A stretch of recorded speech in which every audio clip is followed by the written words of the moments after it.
mak saya orang Tidung. Mak dia, the mother is a Tidung. Tun sekarang punya mak, Tidung. Kalau Islam, Tidung. Kalau Kristian, Murut.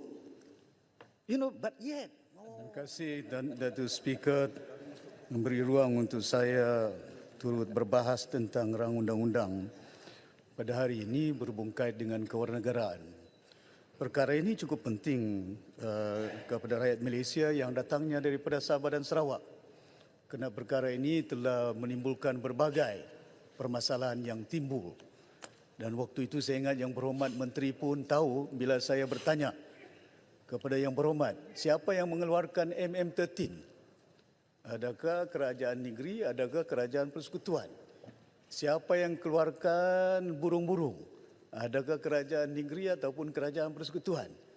Bancian, 3 proses yang selalu kadang-kadang itu membolehkan sehingga rakyat Malaysia yang ada di situ diiktiraf ataupun tidak diiktiraf sebagai warga negara. Dan ada kelainan dia dengan Tanah Semenanjung. Kerana kita di situ berhubung kait dengan proses yang ada, iaitu yang saya nyatakan bila Datuk Speaker nyatakan perundangan. Ya, bila lihat menteri boleh berbahas tapi tidak ada yang boleh menyekat, tak apa, tak jadi masalah. Jadi ini saya tanya sikit tentang undang-undang yang ada ini. Pertama, kalau kita melihat proses dia saja, ya, kena kita di parlimen ini ialah untuk menggubal undang-undang, memperbaiki undang-undang. Saya tidak ada masalah, kena kita nak be very progressive dari segi perundangan supaya kita perbetulkan. Jangan yang tak berhak mendapat hak. Jangan yang berhak tak dapat hak. Ada di kawasan saya, di Semporna, 6 orang adik-beradik. 5 orang ada dia punya IC dia. Tapi 1 orang tak ada dia punya keterangan, tak tahu pasal apa sebab sebenarnya oleh kena kemungkinan pentadbiran jabatan pendaftaran yang ada. Dan saya berharap usaha ini akan bukan hanya membabitkan dari segi pematuhan undang-undang. Datuk Speaker, 161E kurungan 2. No amendment shall be made to the constitutions without the concurrence of the Yang di-Pertuan Negeri of Sabah or Sarawak or each of the state of Sabah and Sarawak concerned. Dan itu perlembagaan. Datuk Speaker dah tanya tadi itu peraturan standing order. Ikut peraturan. Oh, peraturan. Jadi saya ingat kita perlembagaan ini satu perkara yang the supreme. In Malaysia, the supreme is the constitution. Bukannya kabinet, bukannya eksekutif yang ada. Jadi saya ingin bertanya kepada Yang Berhormat Menteri sama ada konsen. Pasal di sini disebutkan tentang bahawa no amendment shall be made to the constitution without the concurrence of the Yang di-Pertuan Negeri of the state. Itu yang saya tanya. Satu bab yang saya nakkan supaya perkara ini perlu kita ikut peraturan. Ada pindaan. Kita tak ada halangan untuk menyokong pindaan dilakukan.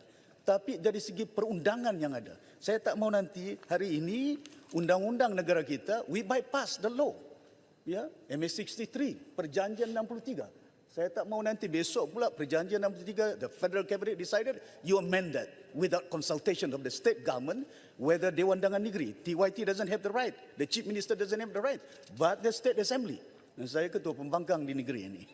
Dan ini yang saya nakkan supaya soalkan tentang perkara ini untuk membolehkan supaya perkara ini dapat kita perbaiki dari segi perjalanan penggubalan undang-undang di parlimen. It's not being political.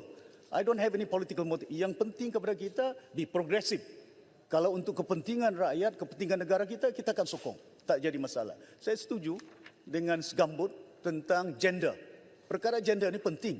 Kita tak boleh berdasarkan oleh kerana undang-undang yang ada cuma bila ibunya ataupun suaminya. How can a woman be pregnant without the husband? Macam mana kita nak iktiraf?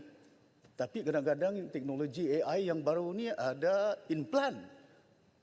Tapi macam mana kita nak pastikan supaya the detail part of it, we have to be very meticulous. Supaya kita tak mau nanti perkara-perkara seperti yang berlaku illegal. Saya ni digelar PTI. Isu di Sabah. Kadang-kadang itu. Mak saya orang Tidung. Mak dia. The mother is a Tidung. Tun sekarang punya mak Tidung. Kalau Islam tidung, kalau Kristian murut. But yet, lempar macam-macam fitnah. Dilahirkanlah di sini, lahirkan macam-macam. Timbalan Menteri Pertahanan jadi PTI.